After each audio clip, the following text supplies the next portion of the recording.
This video is sponsored by EduQuest Digital Marketing Teaching Program.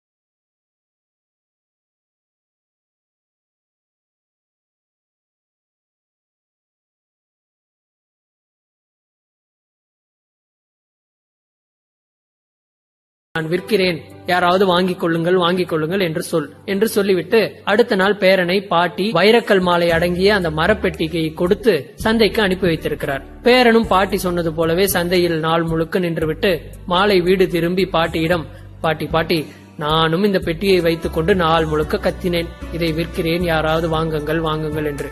யாரும் கிட்ட கூட நெருங்கவில்லை பாட்டி என்று சொன்னானாம். சரி என்று சொல்லிவிட்டு அந்த பெட்டியில் இருந்த வைரக்கல் மாலையை எடுத்து கண்ணாடி பேழைக்குள் வைத்து இதை சந்தைக்கு எடுத்து செல் என்று பேரனிடம் சொல்லியிருக்கிறார் பாட்டி. அடுத்த நாள் வைரக்கல் மாலை வைக்கப்பட்ட கண்ணாடி பேழையை எடுத்துக்கொண்டு பேரன் சந்தைக்கு சென்றான். அவன் அந்த பெட்டி விற்பனைக்கு என்று சொன்ன உடனேயே நிறைய கூட்டம் அவனை சுற்றி கூடிவிட்டதாம். அதன் விலையை விட பல மடங்கு விலை கொடுத்து வாங்க கூட எல்லோரும் தயாராக இருந்தார்களாம். ஆனால் பாட்டி முந்தைய நாளே ஒரு நிபந்தனை சொல்லிவிட்டார், என்ன நடக்கிறது என்று பார்த்து விட்டு மட்டும் வா, எந்த தொகையும் யாரிடம் பெற்றுக்கொண்டு இதை விற்று மட்டும் விடாதே, இதை விற்க மாட்டேன் என்று சொல்லிவிட்டு வந்துவிடு என்று சொல்லிவிட்டார். அதே போல அந்த பேரனும் கொஞ்ச நேரம் தாக்கு பிடித்து விட்டு வைரக்கல் மாலை அடங்கிய அந்த கண்ணாடி பேழை எடுத்துக்கொண்டு குடு என்று பாட்டியிடம் திரும்ப வந்து விட்டானாம். நடந்ததை கூறினான். பாட்டி பின்பு சொன்னாராம், பேராண்டி, நேற்று நீ சந்தைக்கு விற்பனைக்கு எடுத்து சென்றதும் இதே விலையுயர்ந்த வைரக்கல் மாலை தான். ஆனால் அது யாருக்கும் வெளியில் தெரியாத வகையில் மரப்பெட்டிக்குள் நான் வைத்து தந்தேன். அதனால் அது யாருக்கும் தென்படவில்லை. இந்த பெட்டிக்குள் என்ன இருக்கிறது என்று கூட யாரும் கேட்கவில்லை.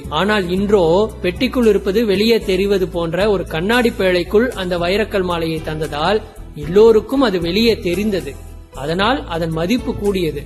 எல்லோரும் உன்னை வந்து கேட்டார்கள், அதை அதிக விலை கொடுத்து வாங்க முற்பட்டார்கள். அந்த விலையுயர்ந்த வைரக்கல் மாலை போன்றதுதான் நம்முடைய திறமை பேராண்டி. அதை நீ மரப்பெட்டிக்குள் பூட்டியே வைத்திருந்தால் எப்படி வெளியே தெரியும், எப்படி உன்னுடைய மதிப்பு கூடும்? உனக்குள்ளும் திறமை இருக்கிறது, அதை நீ வெளிக்காட்ட தயங்குகிறாய், ஏதோ சில காரணங்களால் அச்சப்படுகிறாய். அதுவே காலப்போக்கில் உனக்கு தாழ்வு மனப்பான்மையாக மாறிவிட்டது. அதனால் உனக்குள் இருக்கும் திறமையை நீ துணிந்து, யாரும் சேர்த்துக் கொள்ளவில்லை என்றாலும் பரவாயில்லை, நீ தனியே வெளிக்காட்ட துவங்கு, தன்னால் உன் பின்னே 1000 பேர் வந்து நிற்பார்கள் என்று பேரனுக்கு தன்னம்பிக்கை ஊட்டினார் அந்த பாட்டி. உடனே பேரன் புத்துணர்ச்சி அடைந்து மகிழ்ச்சி அடைந்து அதே போல செய்ய தொடங்கினான். தன்னுடைய திறமைகள் என்ன என்று ஆராய தொடங்கினான். மேன்மேலும் வளர்ந்தான். இப்படித்தான் நம்முடைய இளைஞர்கள் நிறைய பேர் நீங்கள் சொல்வது போல திறமையற்றவர்கள் என்று சொல்லிவிட முடியாது. அவர்களுக்குள் இருக்கும் திறமையை வெளிக்காட்ட தெரியாமல் போனதனால் கூட வேலை இல்லாமல் தத்தளிக்கலாம் என்று கூட சொல்லலாம்.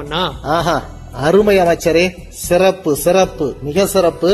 அமைச்சரே, காவலாளி அங்கே காத்து கொண்டிருப்பது போல தெரிகிறதே, கையில் ஏதோ ஓலையோடு காத்து இருக்கிறார் போல. அதை என்னவென்று வாங்கி படியுங்கள். உடனே மன்னா, இங்கே கொடுங்கள். என்ன சொல்லுகிறது ஓலை? இளைஞர்களுக்கு வந்துவிட்டது வேலை. எப்படி? என்னது? புரியவில்லையே. இருங்கள், படிக்கிறேன் மன்னா.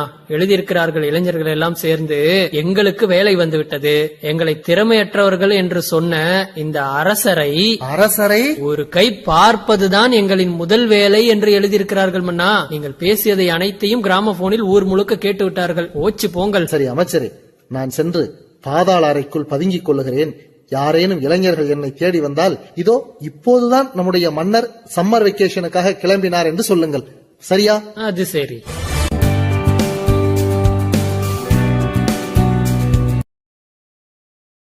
வந்திருக்கும் அத்தனை தமிழ் நெஞ்சங்களுக்கு என்னுடைய நன்றிகள். போர் அடிச்சா மன்னிச்சிருங்க, ஏதாவது ஸ்பார்க் அடிச்சா ஏத்துக்கங்க. Free advice. This video is sponsored by EduQuest Digital Marketing Teaching Program.